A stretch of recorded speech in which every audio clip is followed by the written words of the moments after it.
la Internet. Désolé, un petit chat dans la gorge. 12 juin 2019, bienvenue sur le Daily Buffer Podcast. Your daily source of madness, craziness, happiness. Your daily source of inspiration and creativity. J'aimerais saluer mes commanditaires. Premièrement, Terrien. Il m'a envoyé un paquet. Benoît, il m'a écrit. Il dit, Yann, il dit, si jamais tu passes à Montréal, il dit, tu ramasseras de quoi au bureau? Puis en fait, compte, j'ai vu le message un matin, puis il m'a réécrit, j'ai vu le message, puis il m'a réécrit quasiment pendant que je lisais le message. Il m'a dit, si jamais t'es chez vous aujourd'hui, je vais te faire livrer de quoi? Fait que j'ai dit que je passais la journée ici. Il a dit, je vais te faire livrer de quoi? Je sais pas c'est quoi. Mais je suis bien intrigué. C'est comme un mystère. Merci, mon cher Benoît Terrien. Terrien, pour vos besoins en comptabilité. Hein? Faire votre paperasse. Si vous êtes un créateur, si vous êtes dans le monde des startups, du jeu vidéo, des nouvelles technologies. Oh! Nouvel abonné, Marie-André C. Un tier 1. Ça, c'est... Hey, Tier 1, ça, c'est... Elle paye de sa poche. Vous pouvez vous abonner si jamais vous êtes membre de Amazon Prime, puis que vous utilisez... Vous avez droit d'être un abonné sur Twitch. Vous pouvez soutenir un abonné Twitch avec votre compte Amazon Prime gratuitement. Fait que lui, il a de l'argent. Le créateur a de l'argent. Puis toi, ça te coûte rien. Fait que si vous avez un compte Amazon Prime, venez vous abonner. Puis si vous ne l'utilisez pas, venez vous abonner ou supporter un créateur que vous aimez bien. Ouais, c'est ça. J'aimerais saluer Terrien pour vos besoins en comptabilité. Si vous êtes une start-up, jeu vidéo ou quelque chose du genre. Je vais juste prendre une petite gorgée d'eau. J'ai comme toute la bouche pâteuse soudainement. Voilà. Oh mon Dieu, ça va mal. J'aimerais saluer aussi Autour du joint. Un autre commanditaire, le podcast Autour du joint. On a écouté un bout hier dans le Buffer Refill. J'ai fait le review de leur son. Puis c'était exactement ce que je m'imaginais de trois poteux. C'est-à-dire que le son a besoin d'être pimpé, les gars. Allez vous chercher un kit. Sur Amazon. On va vous magasiner un kit vite fait. Un kit Amazon.ca. Allez vous chercher ça, là. Podcast 3 mic. Tiens. Podcast 3 microphone. Des fois, t'as des petits kits. 3 microphones. 3 microphones. Tiens, Behringer. Ça doit pas être mauvais, ça. Behringer, 3 microphones. Ça peut pas être mauvais. Allez voir les reviews de ça. 60$ pour 3 micros. 60$, 3 micros. Tiens. Samsung. Puis là, vous allez vous acheter une petite console, un petit mixeur. Un mixeur pas cher. Mixeur audio. Un petit mixeur à... Fait que là, on a 60$ de stock. Puis un petit mixeur 3 input. 3 input. T'en as un 89$. 89$. Des petits mixeurs, t'en as à tous les prix. Là. 40$. Je sais pas si c'est bon, ça. Wellmec Amoon. USB en plus. Hey, regarde ça, là. Un petit mixeur USB. 40$. Ça. 40$. Fait que là, pour 100$, là, vous avez 3 micros, un petit mixeur, puis vous êtes miké puis toute la patente. Ça vous prend ça, les gars. Pimpez votre game. Prenez votre projet au sérieux. Quand vous faites aujourd'hui, faire avancer votre projet, mesdames et messieurs. Prenez 5 minutes. 5 minutes, puis faites comme autour du joint, qui vont se magasiner, qui vont se... Là, c'est 3 poteux, là. C'est 3 poteux. Fait que 100$, ça se peut qu'ils puissent se ramasser ça d'ici un mois à peu près. Mais ils vont se ramasser un petit peu d'argent, puis ils vont... C'est ça qu'ils vont faire. Ils vont regarder ce qu'ils peuvent s'acheter pour 100$ sur Amazon. Un petit mixeur, 3 microphones. Ça va être spick and span. Mais je l'ai réécouté hier soir, autour du joint. Puis j'ai écouté, les discussions sont le fun. Les discussions sont bien le fun. Fait que si ça vous tente d'aller écouter ça, autour du joint, un bon podcast. Il y a plein de bons podcasts. C'est le fun. On vit dans une belle ère aujourd'hui.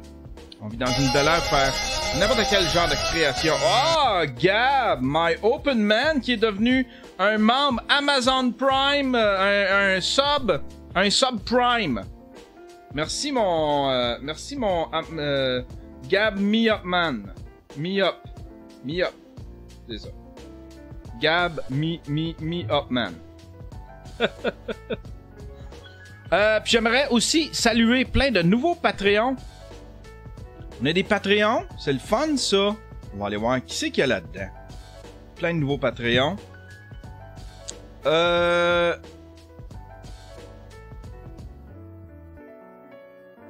Bon, hey, on a 4 nouveaux Patreons, c'est bien le fun ça. Jonathan Grondin, je l'ai-tu nommé lui? Jonathan Grondin, un nouveau stream Ninja. Eric Thomas, un nouveau stream Pim. Oh yeah. Guillaume Demers, un nouveau stream Pim. Oh yeah. Et Isa Tessier, stream Ninja. C'est-tu mon Isa Tessier? Ben oui, c'est ma chum Isa Tess. Isa Tess, oh, c'est bien fin. Oh, c'est le fun, ça. Isa Tessier. Bon, tiens. Magic Jeep, qui est un nouveau subscriber. Avec Twitch Prime. Merci, mon cher. Merci. Ça vous coûte rien si vous êtes Amazon Prime.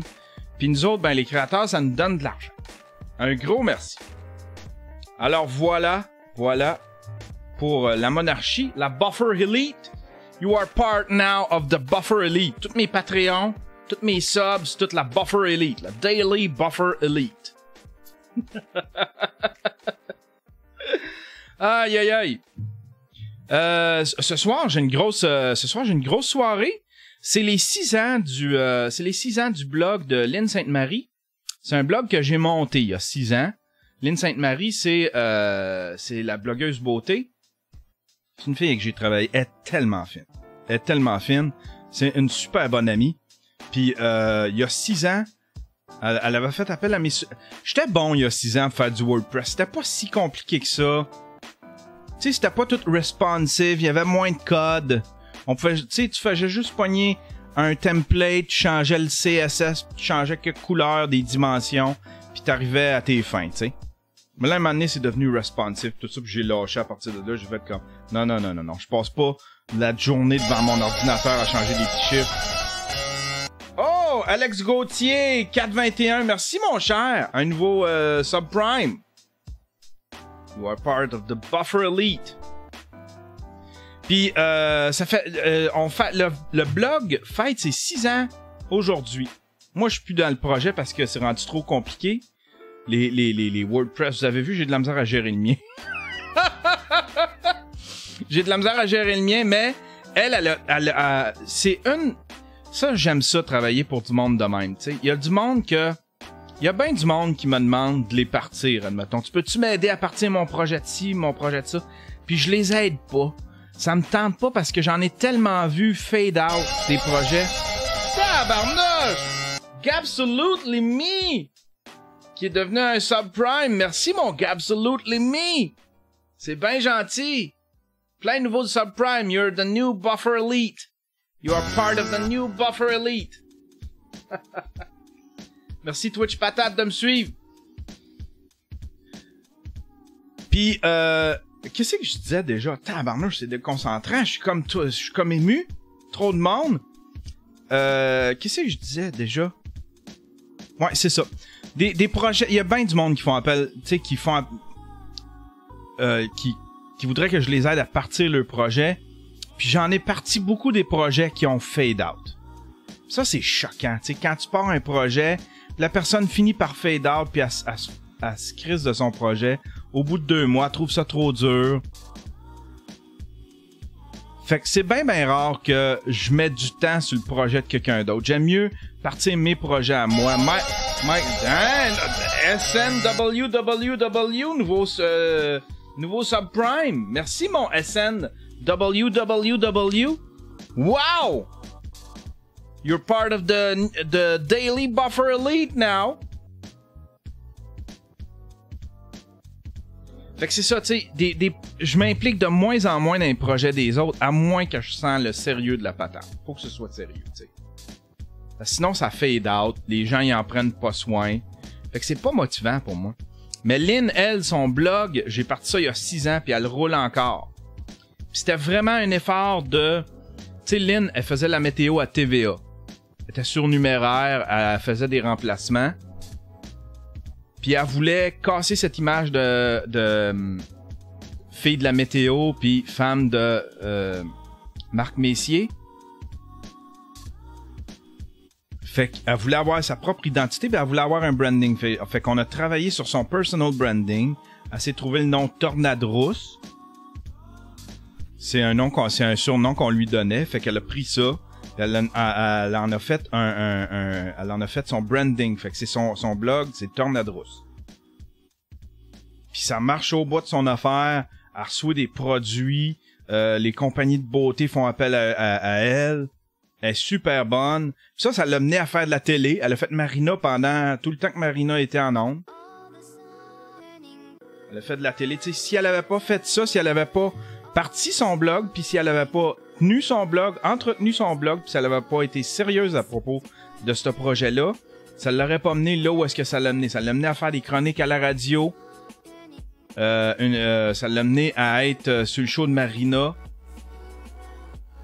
Elle était là 2 fois par semaine, je pense.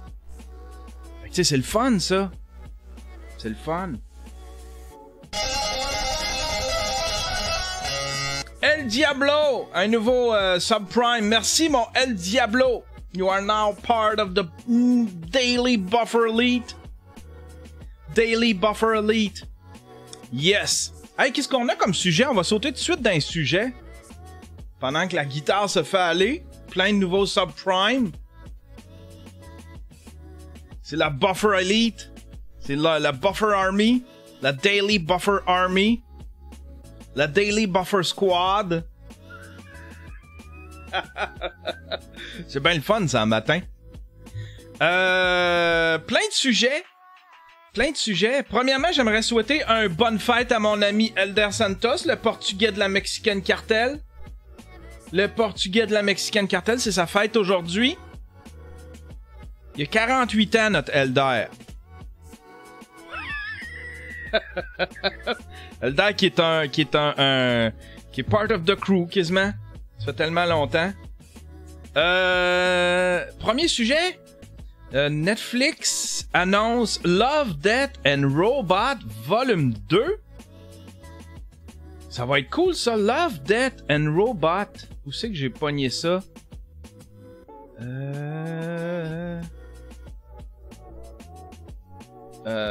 On va lire l'article.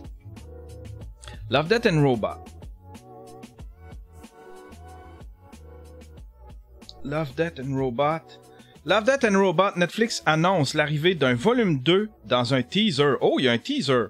C'était la sensation du début d'année sur Netflix pour beaucoup de spectateurs. Love, Death and Robots, la compilation de 18 courts-métrages, tous plus déjantés, violents et sexy les uns que les autres, d'animation ou en live.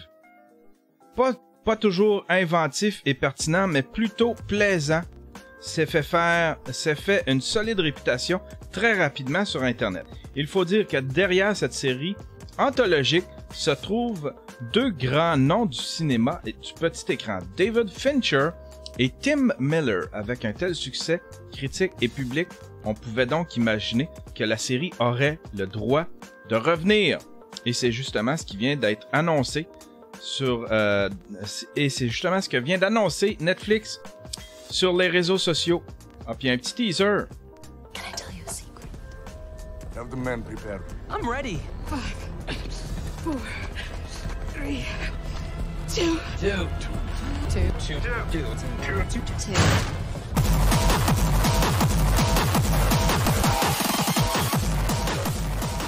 Yeah!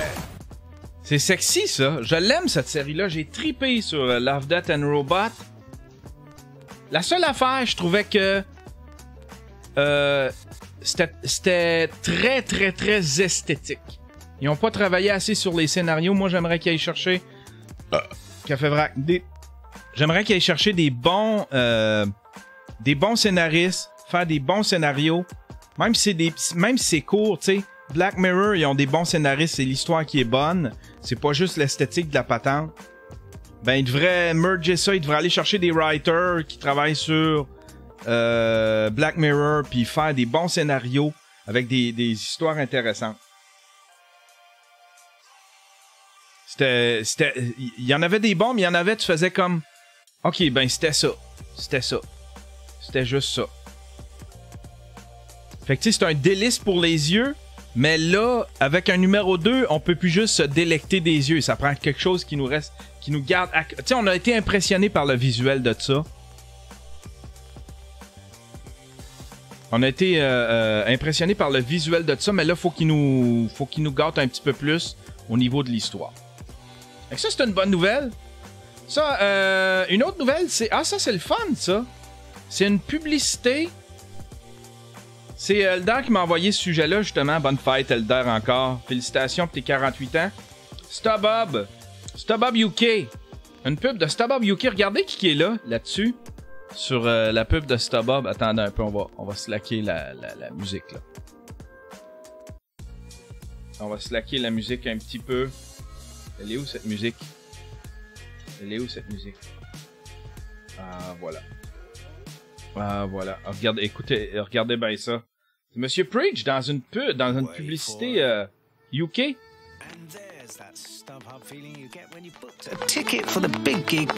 D'accord, on va le recommencer. C'est court. Wait for it. And there's that StubHub feeling you get when you booked a ticket for the big gig with real customer service agents available 7 days a week. Dance, you crazy things, dance. C'est cute. Une pub UK. Ça a probablement été tourné. Ça a probablement été tourné à Montréal. Puis là, ils ont fait un décor. Ils ont mis une poubelle puis une map en arrière. Une map des UK. Mais c'est le fun pour Preach. Ils l'ont engagé parce qu'il sait danser. C'est un danseur incroyable, Preach. Il donnait des cours de danse, je pense. Je sais pas s'il en donne encore, mais... Tiens, Caro qui a transformé son abonnement Twitch Prime en abonnement niveau 1. Wow! Caro. J'aime ça quand elle est là. Prochain sujet? Celui-là, ouais, prochain sujet. Attends un peu. On va y aller. On va garder des trucs pour le dessert. C'est quelqu'un qui m'a envoyé ça. C'est un gars qui justifie les prix de Apple. Convainc-moi, mon ami, convainc-moi, c'est un gars qui a fait une vidéo. C'est 4 minutes, on va se la taper. Extreme Dynamic Range. Je le fais à l'américaine. Salut, on revient de la WWDC, la conférence Apple dédiée aux développeurs et aux professionnels. Et il est vrai que quand Apple a annoncé sur scène un écran à plus de 6 000 € et un Mac qui en coûtera peut-être 30 000, et ben les gens se sont dit, mais ils ont perdu la tête, ils sont complètement dans leur monde. En fait, on va expliquer pourquoi c'est des prix tout à fait normaux pour ce type de matériel. Alors on va commencer tout de suite par ce qui a le plus choqué, c'est le Pro Display XDR. C'est donc un écran de qualité. Non, c'est pas ça qui a choqué le plus. Parce que c'est un écran hyper performant pour les professionnels, puis celui qui s'en rapproche, c'est probablement... Il est plus cher encore. C'est pas ça qui a choqué le plus. Je veux que tu me parles, j'espère qu'il va me parler du trépied. Vibration qui est vendu 5 000 € dans sa version simple, 6 000 dans sa version la plus onéreuse avec un revêtement anti-reflet en nanoparticules. Pourquoi il a choqué? Parce que Apple a fait l'erreur de communication de dire que son pied était vendu pour la modique somme de 999 $. C'est pas une erreur de communication, ils vendent ce prix-là. Ah! Donc, vous êtes acheté un écran à 6 000 €, vous le recevez, vous le sortez de la boîte, vous êtes tout content, il n'y a pas de pied. Voilà. Et puis ensuite, vous repassez commande pour 999 $. Ouais, explique-moi ça, mon barbu, hein? Explique-moi ça, mon hipster. Explique-moi comment ça. Comment ça? Explique-moi le pied à 1000 pièces. Alors évidemment, tout le monde s'est moqué, oulala. Évidemment, tout s'est moqué. Ben, il y a de quoi de ridicule, là. Hey. 99 $.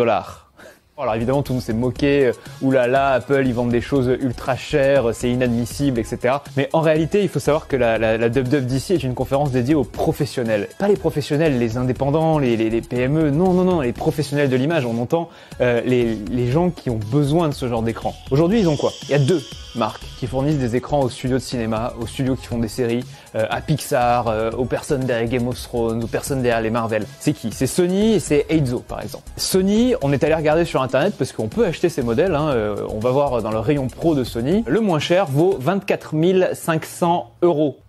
Le plus cher vaut 30 000 € en promo, parce que en réalité son prix de vente c'est 43 000 €. On parle d'écran de 30 pouces en 4K à 30 000 à 45 000 €. Oui, c'est des sommes que l'industrie est prête à mettre. Et du coup finalement la proposition d'Apple autour de 6 000 €, bah ouais, c'est pas cher. Alors, est-ce que l'écart de prix entre un écran à finalement 6 000 € qui est une bouchée de pain et un écran à 40 000 € est justifié? D'après Apple, quand des journalistes leur ont posé la question, ils ont dit en fait, on veut en vendre. Ils arrivent sur un marché sur lequel ils n'étaient pas, donc l'écran ultra professionnel, et du coup, ils cassent les prix. En réalité, ça va être un moment de test pour Apple, pour savoir s'ils arrivent à rivaliser concrètement contre ces marques qui sont là depuis très longtemps installées dans les studios. Mais voilà, reste toujours le problème du pied. Alors, oui, parle-moi du pied, mon barbu.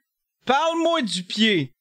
Installé dans les studios. Mais voilà, reste toujours le problème du pied. Alors on se dit, oui, le studio, ok, il a économisé 30 000 € sur sa facture, il est content, il doit repayer 1 000 € pour avoir un pied. Mais non, en fait, la question elle se pose pas comme ça. Le studio, il a déjà un pied. Évidemment, l'écran d'Apple est compatible avec les normes actuelles qui permettent d'avoir des pieds standards, entre guillemets. Et finalement, le studio qui a déjà équipé tous ses monteurs, tous ses cadreurs en pied qui valent déjà une fortune, il est content que la facture du pied ne s'ajoute pas à celle de l'écran. Donc encore une fois, c'est un problème de perspective, un problème de communication du côté d'Apple. Mais il faut remarquer et reconnaître que ces écrans ne sont pas destinés au grand public. Enfin, on va peut-être faire un petit tour sur le Mac Pro. Alors, il a été présenté comme l'ordinateur le plus puissant. Il a pas justifié le pied. Il y a pas rien d'expliqué. Ça explique pas le pied. Ça explique pas le pied à 1000 pièces. Pourquoi tu charges? Je veux pas savoir que les écrans peuvent être attachés à des pieds moins chers puis que tu peux le mettre sur des pieds standards.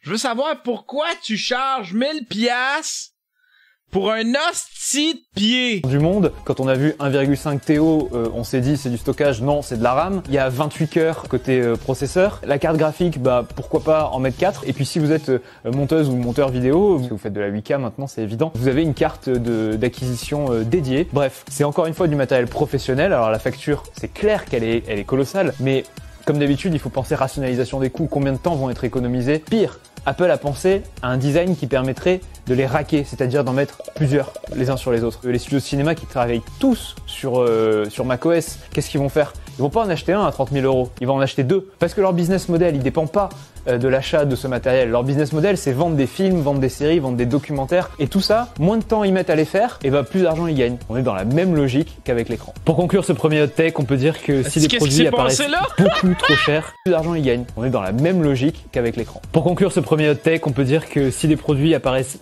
beaucoup trop chers, c'est probablement que le grand public n'est pas du tout visé. Mais j'ai toujours pas d'explication sur le pied, mon ami.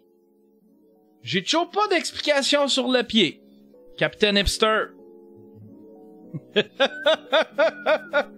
Mais ça, je le comprends tout, par exemple. Je le comprends, puis oui, ça donne un choc, mais c'est parce que Apple devrait le dire, ça. Aujourd'hui, on vous présente des produits... c'est totalement vrai, par exemple. C'est un problème de communication parce que... Mais en même temps...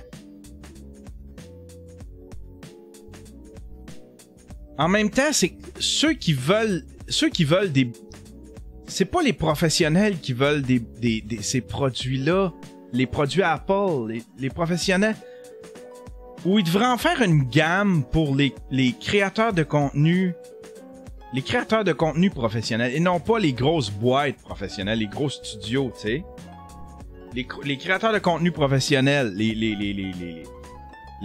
vlogueurs, les youtubers, ils devraient quand même s'adresser à eux autres. C'est eux autres qui suivent puis qui ont gardé les produits Apple tout ce temps-là, qui ont aidé les produits Apple à survivre. Tu sais, c'est les créateurs de contenu mid-range, admettons. Crusher, tout le monde l'a vu dans le Crusher. Ah ouais, Crusher!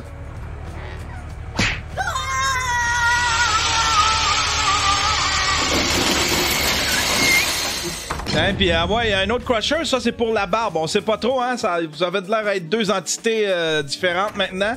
Ah ouais, la barbe dans le Crusher.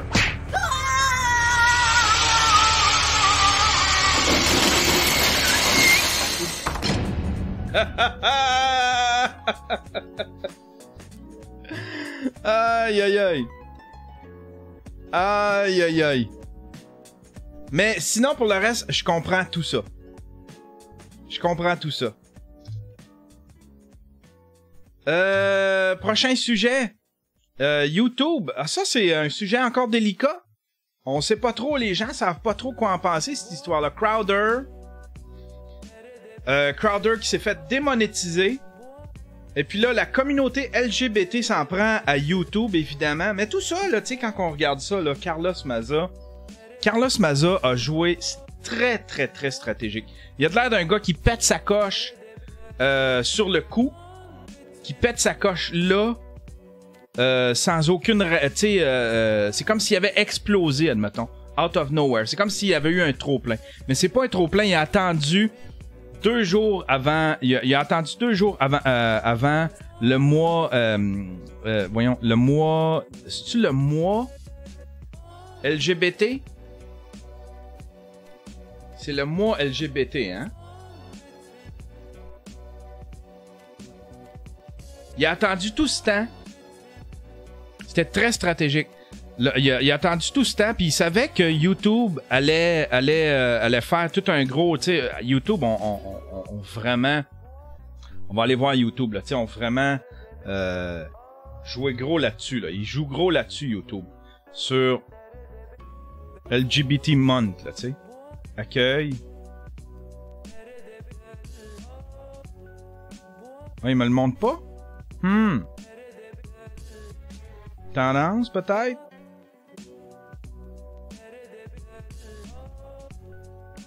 La semaine, c'est-tu la semaine ou le mois LGBT? Tati. J'en reviens pas, elle, qui a trend encore, Tati. Sorcière, vieille sorcière. Ok, on le voit. Je suis pas capable de le voir avec la bannière. Mais c'est le mois LGBT, je pense. Là, il y a quelqu'un qui va me le dire dans la...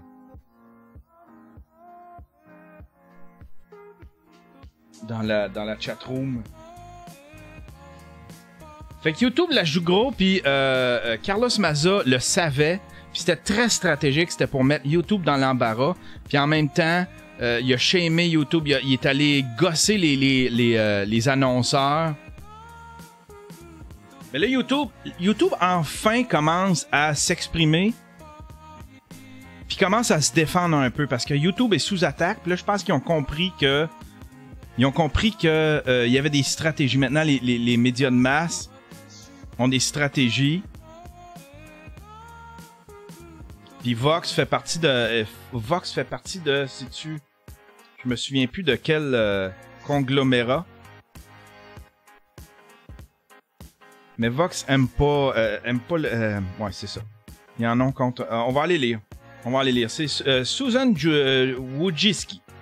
Susan Wojcicki. YouTube CEO apologizes for but defends decision on hate speech controversy. C'était des moqueries, là. C'est pas du hate. Je pense pas qu'on peut qualifier ça jusqu'ici de hate speech. YouTube CEO has apologized to the LGBTQ community, but ultimately stood by the decision to keep a creator accused of hate speech. Accused of hate speech. C'est pas du hate. Je sais pas. At CodeCon on Monday, Susan Wojcicki was asked by Axios reporter Ina Fried if she felt the company had made the right call on conservative commentator Steven Crowder. Crowder has been criticized for using homophobic and racial abuse in his video against Vox journalist Carlos Maza, who last week called out the harassment. Wojcicki said she was personally very sorry to the LGBTQ community and the decision was an emotional one. YouTube has always been a home for many LGBTQ creator, and that's why it was so emotional and tough, and though it was a hard decision, it was made harder that it came from us because we've been such an important home, she said. Là, il y a une journaliste. Elle pose une bonne question. Je trouve qu'elle pose une bonne question. You started off with an apology to the LGBTQ community, but then you also said that you were involved and that you think YouTube made the right call. A lot of people don't really feel like that's an apology and are concerned that YouTube flags LGBT positive content just for being LGBT as sometimes, sensitive, and yet slurs are allowed. And I'm curious, are you really sorry for anything to the LGBTQ community, or are you just sorry that they were offended? Yeah. La question est bonne. Êtes-vous désolé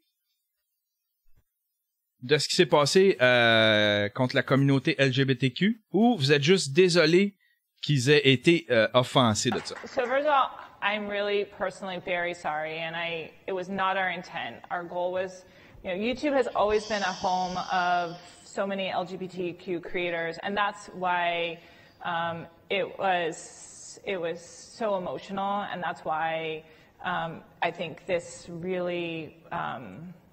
That's why, even though it was a hard decision, it was made harder than it came from us because we've been such an important home. And even though we made this decision, which I'm going to get into a little bit more with your question, but just saying we've really, YouTube, we have so many people from YouTube, from the LGBTQ community, and we've always wanted to support the community openly in spite of this hard issue that we've had right now. So I'm just saying people have gotten a lot of criticism, like, why are you still, why did you change your logo to rainbows even though you made this hard decision? And it's because as a company, we really want to support this community. It's just that from a policy standpoint, we need to be consistent, because if we took down that content, there would be so much other content that we would need to take down. And we don't want to just be knee-jerk. We need to think about it in a very thoughtful way, be able to speak with everyone. We'll speak to people from the LGBTQ community, make sure that we're incorporating that going forward in terms of how we think about harassment, and then make sure that we are implementing that in a fair and consistent way going forward. And I think that it was a hard week across the board, and I am truly, truly sorry for the hurt that we caused that community. It was not our intention at all. And I do want to, not that I want to take away in any way from the hurt or the challenge of what happened this week, but I do want to let you know that many changes that we made in the hate policy, which again, is a different set of policies, we think will be really beneficial for the LGBTQ community. And there are a lot of videos there and a lot of ways that community is attacked where we will be taking down those videos going forward. And we will be very consistent. If we see that, we will take it down. So again, thank you for your question. And C'est un peu, ça répond à très peu. Ça répond à très peu, mais au moins elle se défend. Je sens que YouTube, dans ce cas-là, je sens que YouTube a des bonnes intentions pour la communauté LGBTQ, mais je sens que YouTube, dans ce cas-là, a enfin réalisé qu'il y avait un effort stratégique là-dedans de jouer la victime de la part de Carlos Maza, parce qu'il a attendu à une période très, très, très stratégique. Il a attendu, il avait préparé sa vidéo, sa vidéo était préparée, il ramassait des petits bouts, il a fait le montage, il a gardé son montage pour pouvoir le diffuser 2 jours avant, pour pouvoir mettre YouTube dans le shame. J'espère que YouTube va se défendre, va pouvoir dire, il y a des... Ce que j'en comprends là, c'est genre, j'aime pas ce qu'il dit, Crowder, mais ça respecte, ça va pas contre. On peut pas prendre des décisions arbitraires face à ça. Crowder ne traverse pas la ligne. Il y a une ligne. On a une ligne. Crowder la traverse pas. Il joue dessus, par exemple. Il gosse dessus. Il la chatouille. Mais il la traverse pas. Puis on peut pas déplatformer Steven Crowder juste pour ça. Mais Carlos Maza capote. Il est encore en train d'écrire plein de tweets concernant ça. Il est en train de s'attaquer. Je sais pas, qu'est-ce qu'il fait un matin, Carlos Maza? Qu'est-ce que tu fais un matin? Hein? Twitter. On va aller voir. C'est Gay Wonk, je pense. Fight hard, trust your gut, stay focused. Fait que lui, il se bat. Lui, il se bat, là.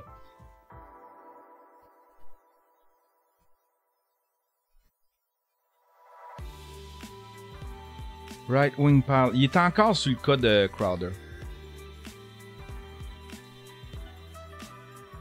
C'est incroyable. Still not over this. Fait que tu vois, hier, il a passé la journée, là. Il va se réveiller bientôt, là, puis il va en avoir, là. Il va en avoir 15 000.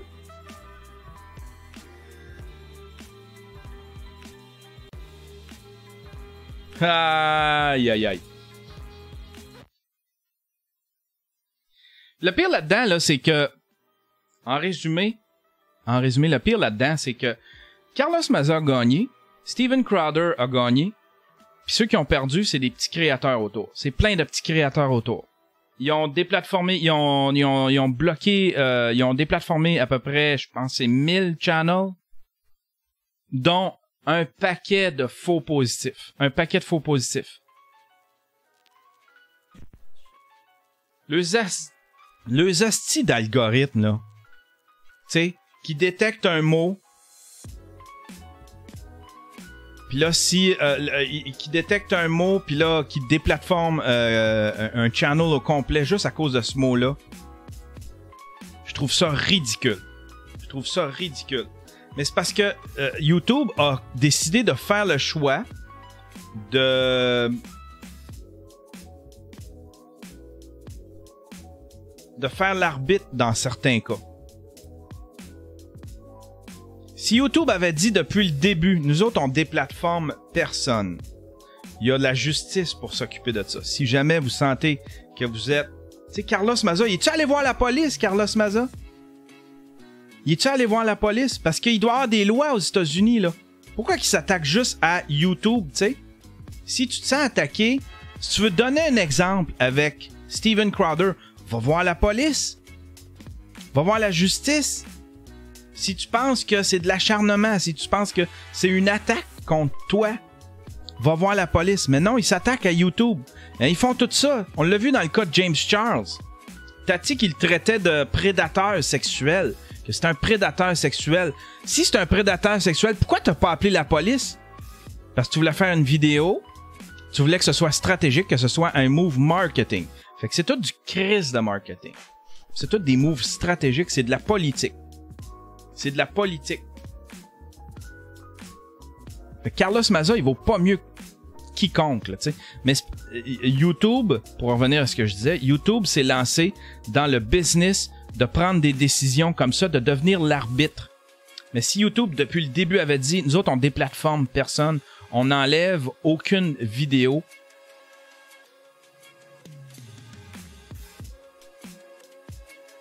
on laisse tout monétiser, nos annonceurs sont avisés, on ne touche à rien, il y a des lois claires. De toute façon, c'est pas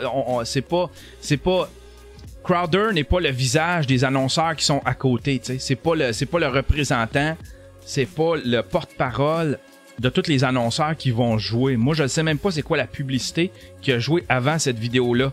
Je suis pas le représentant, je suis pas le porte-parole. Ça veut pas dire qu'une vidéo, admettons, qui va parler, je sais pas, qui en a contre une vidéo qui est raciste, qui est homophobe, qui est sexiste. Ça veut pas dire qu'un annonceur qui est devant supporte ça, tu sais.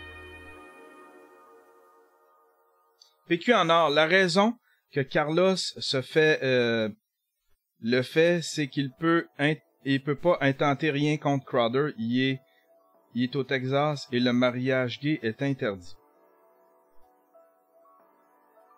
C'est qu'ils sont retardés, le Texas. Ils sont retardés, le Texas.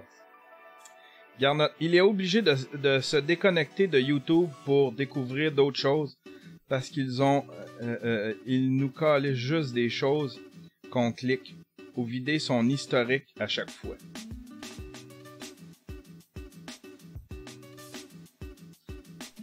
C'est à cause de le docteur qui écrit, c'est à cause de ça, entre autres, que le monde écrive tout croche.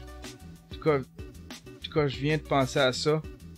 Si t'écris mal, leurs bots vont pas détecter le mot en question s'il est plein de fautes. C'est un peu pour ça. Moi, là, quand je fais la critique d'un film, pourtant, là, les épiqués, tu sais, quand les trailers, les trailers, les épiqués, je pense que les studios laissent un droit là-dessus. Ils laissent un droit là-dessus. Ils donnent ça à des journalistes. Tu peux l'utiliser. Il y a un droit d'utilisation là-dessus. Il y a un fair use là-dessus. Tu sors un film, il y a un fair use là-dessus. Tu sais, tu peux en parler. Fait que t'en montres des extraits. Eux autres décident des extraits que tu peux montrer. Fait qu'on triche pas. On montre les extraits qu'eux autres montrent. Mais à chaque fois que je mets ça, je me fais démonétiser mes vidéos. Fait que ce que je fais, pour pas me faire démonétiser, c'est que je mets pas le titre du film. Regardez bien. Regardez bien comment je m'y prends. On va aller voir. YouTube. Là, il y a encore du monde qui va me parler de mon petit logo X-Vidéo ici. Ben oui, je fais ça des fois. Votre chaîne. Regardez bien. Allez voir les films que je critique. Ça, c'est ma vidéothèque. Tiens, ici. Solo 2, Ram Don't Talk. Je pense que je suis démonétisé sur celle-là. Parce que j'ai mis le titre. Fait que là, ils se sont mis à chercher. Tiens. Batwoman sera une catastrophe. Attends un peu. C'est où ce que j'ai fait des critiques de films, puis... Tiens. Regardez ici, là. Brightburn. J'ai pas mis le nom dans la vidéo, dans le titre. Superman, version vilain. Ma critique du film. Brightburn, je l'ai mis sur le thumbnail, comme ça. Fait qu'on voit que c'est Brightburn. On voit que j'en fais la critique dans le titre. Mais j'ai pas mis Brightburn dans le titre, sinon il l'aurait scanné. Même chose ici pour... Attends un peu, il y a un moment donné que j'ai parlé de... Pour le Daily Buffer Podcast, je m'en torche un petit peu comme ça. J'ai été démonétisé, ben j'ai mis le titre. Tiens, Captain Marvel ici, regardez. Captain Marvel ici. Un film de filles anti-homme. Mais j'ai pas écrit Captain Marvel dans le titre. Puis je l'ai pas écrit dans la description non plus. Je l'ai écrit nulle part. Je l'ai mis sur le thumbnail. Fait que tu devrais pas le retrouver. Ouais, c'est ça. J'ai même pas rien mis dans la description. Je suis bien paresseux. Fait que Captain Marvel, je l'ai mis ici. Je me suis arrangé pour qu'on voit que ce soit Captain Marvel. Je l'ai mis sur le thumbnail. C'est la stratégie que j'utilise maintenant. Parce que YouTube, c'est ça, tu sais. YouTube fait la chasse. Puis le pire, c'est que si moi, je fais un produit... Si moi, je fais un produit, si je fais une chanson, il n'y a rien d'automatisé qui va me protéger, là. Il y a rien d'automatisé, tu sais, quand t'es... Ça, c'est pour les studios et des firmes qui font affaire avec YouTube. Mais ça protège pas le droit d'auteur, ça protège les grosses compagnies. Ça me fait un peu chier pour ça. Bon, mais les algorithmes, des fois, ils ont des faux positifs aussi concernant certains sujets. C'est comme là, tous les channels qui parlent de l'Holocauste, que ce soit des faits historiques, qui fait juste raconter des faits historiques, tu sais, qui ont aucun rapport, qui ne supportent pas l'Holocauste, qui ne supportent pas, qui ne sont pas, disons, antisémites. Plein de channels qui sont éducatifs, qui parlent de l'Holocauste, qui se sont fait démonétiser. Il y a Jeff Duff il y a Jed Duff qui écrit YouTube égale cette quote: You either die a hero or you live long enough to see yourself become the villain. Je sais pas de quoi tu parles. Comprends rien.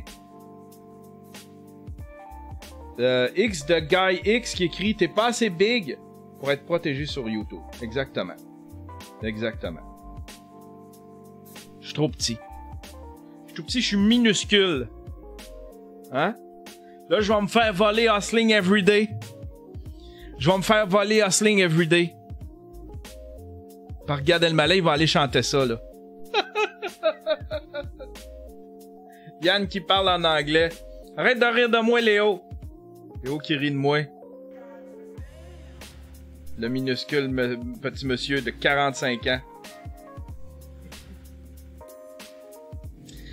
Aïe, aïe, aïe. C'est un peu... Je suis un peu content. Je suis un peu content que Susan Wojcicki défende sa décision. Elle défend pas Crowder, mais elle défend sa décision de ne pas déplatformer Crowder. Tu vois, comme dans le cas de Alex Jones... Ouais, dans le cas de Alex Jones, il y avait de la diffamation, par exemple. Tu sais, YouTube devrait y aller... Au lieu d'y aller arbitraire, il devrait y aller avec des jugements de la cour. Tant qu'il n'y a pas eu de jugement de la cour, admettons, pour Alex Jones, il devrait pas le déplatformer. Il aurait pas dû le déplatformer. Fait que comme ça, t'es certain de pas faire de faux positifs. Tu t'attends... Tu sais, c'est comme, si t'as un problème avec un créateur de contenu, va voir la justice. Il y a des lois en place pour ça. On va suivre le jugement d'un juge, tu sais. Les petits chefs, exact. Et ce qui fait chier aussi, c'est que si on utilise une toune connue, ils vont ramasser 100% de la monétisation, même si la toune joue 20 secondes sur une vidéo de 20 minutes. C'est ridicule. Je serais OK pour le partage de la monétisation, mais pas 100% pour 20 secondes. Exact. Ça aussi, c'est ridicule. Mais ça, c'est YouTube qui voulait... Ça, je comprends un petit peu YouTube. Parce que YouTube, ils ont fait comme... YouTube se faisait torpiller par les grosses compagnies. Je sais pas si vous vous souvenez, le début de YouTube, c'était juste une grosse dompe pour venir... pour des trucs piratés. Puis ils se faisaient torpiller par les gros studios. C'était un outil pour pirater YouTube. C'était littéralement un outil. T'avais des films complets. Ils se faisaient pirater. Fait qu'à un moment donné, YouTube en fait, regardez, les films qu'il y a là, vous allez ramasser 100% des profits. C'est ce qu'ils ont utilisé pour séduire les studios pour arrêter d'être torpillés en justice par les gros studios. Les gros studios ont fait comme « Ah, c'est cool ça, on fait de l'argent avec du stock. » Souvent du stock que le monde ne regarde plus, écoute plus. Fait que ça, je le trouve correct, ce système-là. Mais effectivement, 100%, c'est gros. Hey, les petits chefs, sais-tu... Les petits chefs, c'est un channel YouTube, puis il fait des vidéos avec sa famille. Il fait des vidéos avec sa blonde, ses 2 enfants. Puis récemment, à cause qu'il y avait des commentaires de pédophiles sur les channels famille, disons, avec lesquels il y avait des enfants, ou est-ce qu'il montrait des enfants, YouTube a décidé de démonétiser les channels, démonétiser les vidéos, puis fermer la section commentaires. Mais tout ça encore avec un hostie d'algorithme. Là, ben, je me demande si... Puis Pat, des petits chefs, la chaîne YouTube Les Petits Chefs, s'est fait démonétiser, puis il s'est fait faire ça sur un paquet de vidéos. Puis là, je sais pas si ils ont rétabli ça. Est-ce qu'ils ont rétabli ça? Ah, il dit « Je n'ai plus accès aux commentaires, mais je suis toujours monétisé. » Si tu fais une vidéo... Fais juste me répondre. Si tu fais une vidéo qui n'a pas rapport avec tes enfants, puis que tes enfants sont pas dedans, puis que tu titreras pas avec tes enfants, mettons que tu fais une vidéo de toi tout seul, est-ce que les commentaires de cette vidéo-là vont être accessibles ou c'est vraiment toute ta chaîne, les commentaires de toute ta chaîne? Même des vidéos que Makin n'y sont pas, les commentaires sont bloqués pareil. C'est ridicule. C'est ridicule. Hey, c'est-tu plate? Mais il est monétisé pareil. Ils ont fait ça pour protéger. Ça, vous voyez, ça c'est une autre affaire ridicule de YouTube. Ils ont puni les créateurs. Parce qu'il y a des pédophiles qui regardaient les vidéos. T'sais, au lieu d'avoir un algorithme qui détecte les enfants dans les vidéos, ça devrait être un algorithme qui détecte les enfants dans les vidéos puis qui détecte les commentaires de vieux cochons, tu sais. Ils sont contents des... Fait que tu sais, dans le fond, ils veulent pas que les pédophiles puissent commenter, mais ils veulent que les pédophiles puissent regarder, par exemple. C'est quand même des views, ça, là. Comprenez-vous la patente? Ils veulent pas bannir ou bloquer ces comptes-là de pouvoir regarder des vidéos YouTube. Ils veulent continuer de collecter des informations, tu sais, parce que c'est des comptes Gmail desquels ils peuvent récolter des informations. Fait qu'ils veulent pas que ces gens-là regardent les vidéos en dehors, disons, là, débranchés de Google. Fait que ces gens-là, c'est des pédophiles. Ils veulent continuer de collecter des informations pour aller vendre des trucs, pour faire de la publicité ciblée. Ils veulent qu'ils puissent continuer à regarder ça, mais qu'ils puissent pas commenter. Fait qu'ils punissent les créateurs pour que les pédophiles puissent continuer d'avoir des views. C'est ridicule.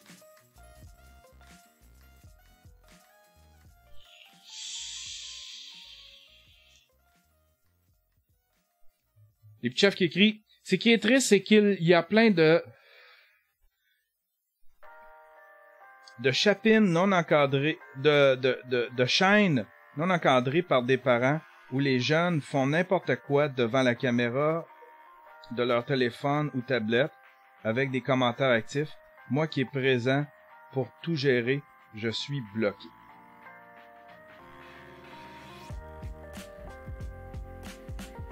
C'est ridicule. Léo qui me demande qu'est-ce que je vape aujourd'hui.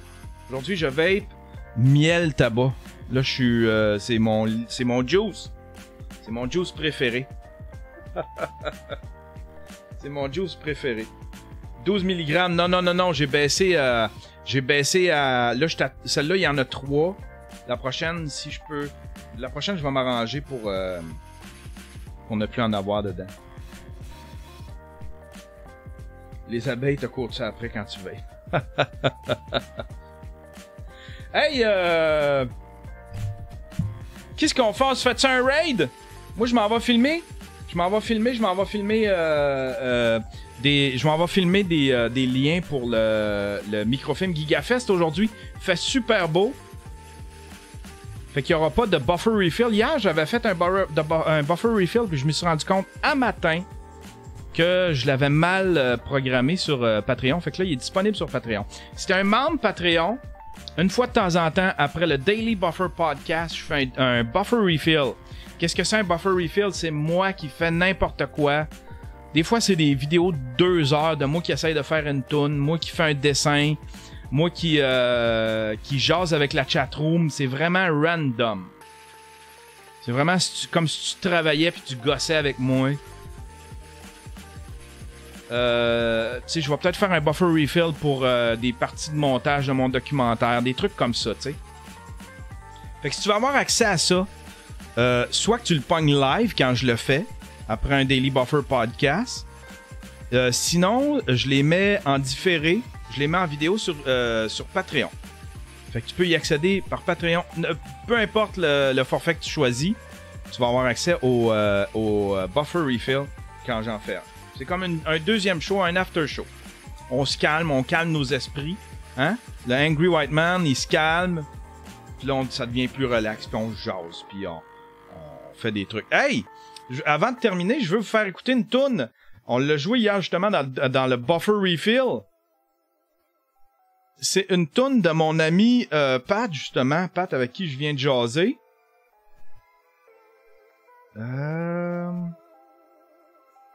C'est Hustling Everyday, mais avec la guitare. Pat, il a joué de la guitare dessus, pis c'est super bon. Écoutez bien ça. Écoutez bien ça. On finit avec ça, mesdames et messieurs. Hustling Everyday, version Pat La Rochelle, l'aigle. C'est ma voix encore, mais vous allez voir, il y a plein de bonnes guitares dessus.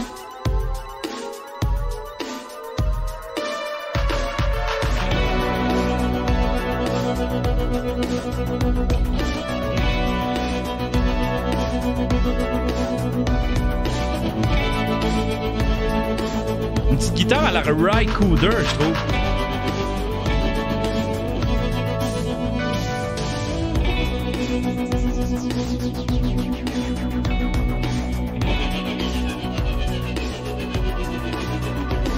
When you live your life to survive, the demons at night makes the city alive.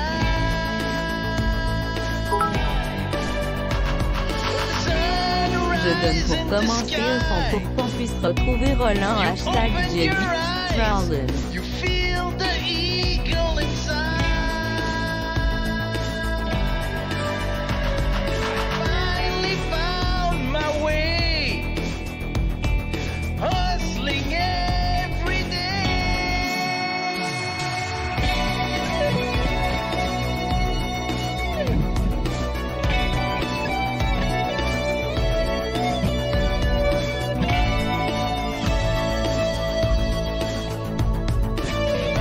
C'est bon, hein, la guitare?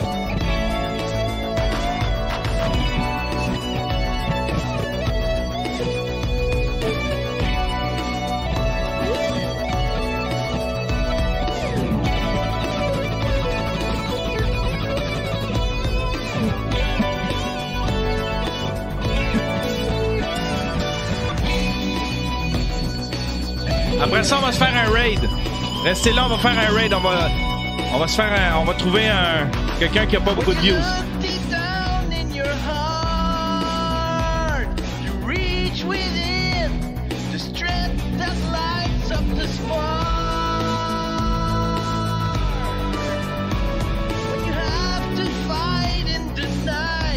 Elle est pas assez forte. Elle est bonne ta guitare, t'aurais dû monter le son. Puis regardez son thumbnail, le thumbnail. Un aigle, un avion.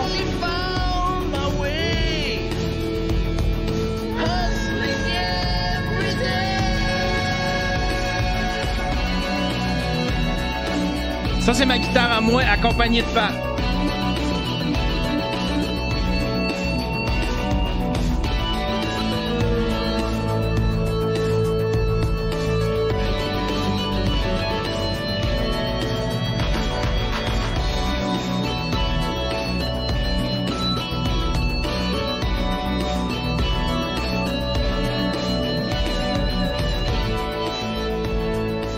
Hey, c'est drôle en maudit, pendant que la toune a joué, il y en a un qui m'a envoyé des bits pour retrouver le Roland. Hier, j'ai joué à Borderlands, puis il y avait une mission, c'était de sauver Roland. Puis en fin de compte, à Stiffy, j'ai passé à 2 doigts de pouvoir le sauver, puis là, il y a un robot qui est parti avec. Puis là, je cherchais Roland partout, c'était pathétique, mon affaire. C'était pathétique. Ah, Stiffy, que c'est drôle, ça. Un fond pour retrouver Roland. Hey, mesdames et messieurs!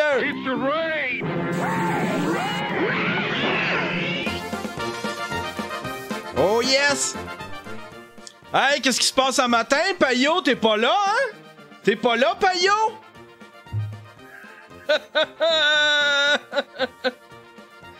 Hein?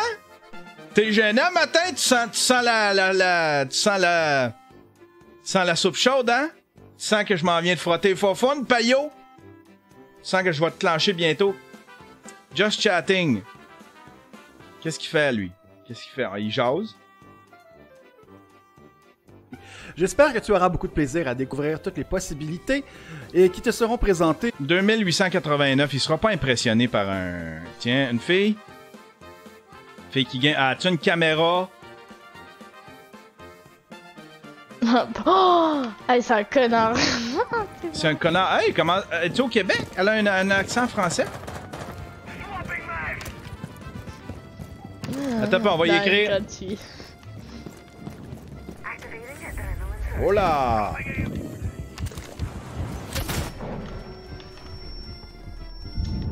Hola, salut Yante, comment ça va? Ah, c'est une Québécoise. Je sais pas, je Hey, pense. il attrape. Ah, ça va être elle. Ça va être elle qu'on raid. On va voir ça. Mais là, elle a enlevé sa caméra. Hey, remets ta caméra, Keida. C'est Keida son nom. Al-Qaïda. Remets ta caméra, là. Hey, c'est-tu elle qu'on raid?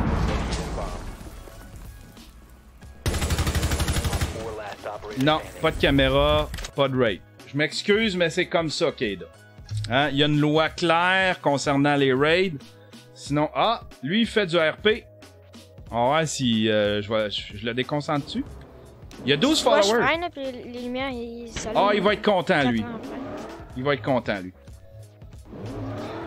Oh mon Dieu, il joue à un vieux... RP, gros RP sale. T-I-N-Y. Puis Revax. C'est à quoi qu'il joue? Gros RP sale, mais...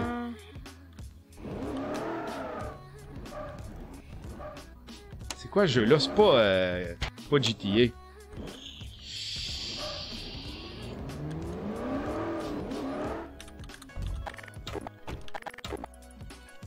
Sinon, c'est un vieux GTA. Ah, c'est un vieux GTA. C'est moi, ma voiture, genre, elle a bougé. Je vais voir celui-là. Hey, réponds! Il va être content et je pense qu'il y a juste 12... vous irez vous abonner. On va le raid, là, puis vous irez vous abonner. On va voir ma belle Audi à travers la fenêtre. Mais là, réponds, là, réagis, là. Ouais, j'arrive. Non, réponds. On est con, quoi. Ouais, Hey, c'est un vieux GTA. Gros, t'as pas la clé, t'as pas la clé. Bah, il peut pas t'ouvrir.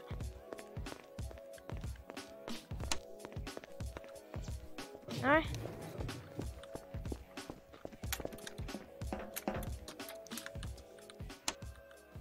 Je me suis caché.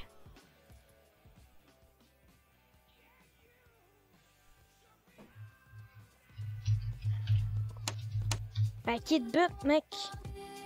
Hey, T'as fameuse dans ton pocket tout le temps. Va lire ta chatroom, buddy. Sinon, t'as combien sur toi?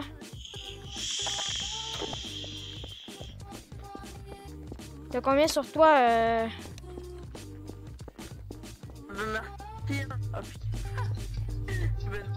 Ben, pourquoi tu les as pas donnés? Ils ont pas le droit de te donner plus que 1000 piastres. Ouais? Tu t'es fait douiller. En fait, je veux. Ah, moi, je suis pas capable de mettre du Il voit pas, il lit pas l'essence, sa je chatroom. Ah, c'est-tu plate? Tiens. T'inquiète, la fameuse, c'est pas grave. Les printers, ça, c'est...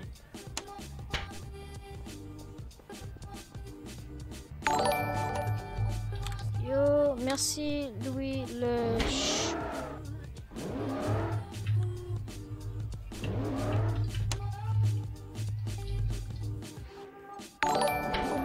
Wow! Merci El Diablo pour le follow. Hey, je lag là à cause qu'il y a trop d'animation. Ah!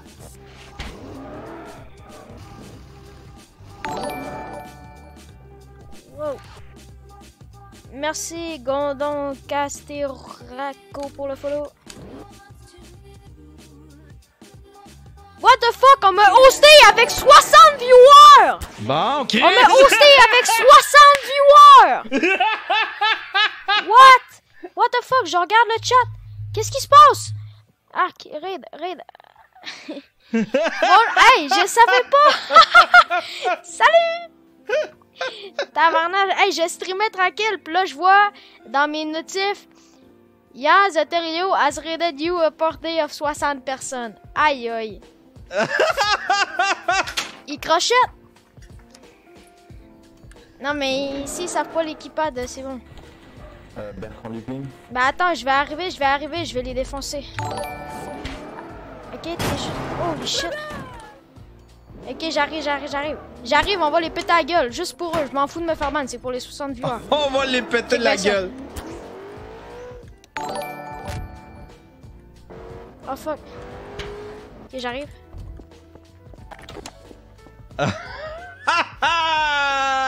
C'est le fun. C'est le fun au bout. C'est le fun au bout. On a failli manquer notre couille, mais il s'est réveillé. Il s'est réveillé à la dernière minute. Aïe, aïe, aïe. Hey, bonne journée tout le monde. Moi, je m'en vais filmer des liens. Des liens pour le microfilm GigaFest. Puis si j'ai le temps, je vais me filmer un petit quelque chose, faire un vidéoclip. Je sais pas encore. Un petit vidéoclip tranquille pour le microfilm GigaFest. Ça va être une journée de tournage. Fait qu'on va s'équiper. Et il paraît qu'il va faire beau en plus. On se revoit peut-être demain. Je sais pas comment je vais me sentir. Ce soir, je sors. Je m'en vais, on s'en va fêter les 6 ans du blog de Lynn. Puis on s'en va faire ça sur une espèce de bateau sur une espèce de choses flottant. Des barbecues sur des espèces de tubes flottants à Boucherville. On va voir ce que ça donne. Allez, bonne journée tout le monde.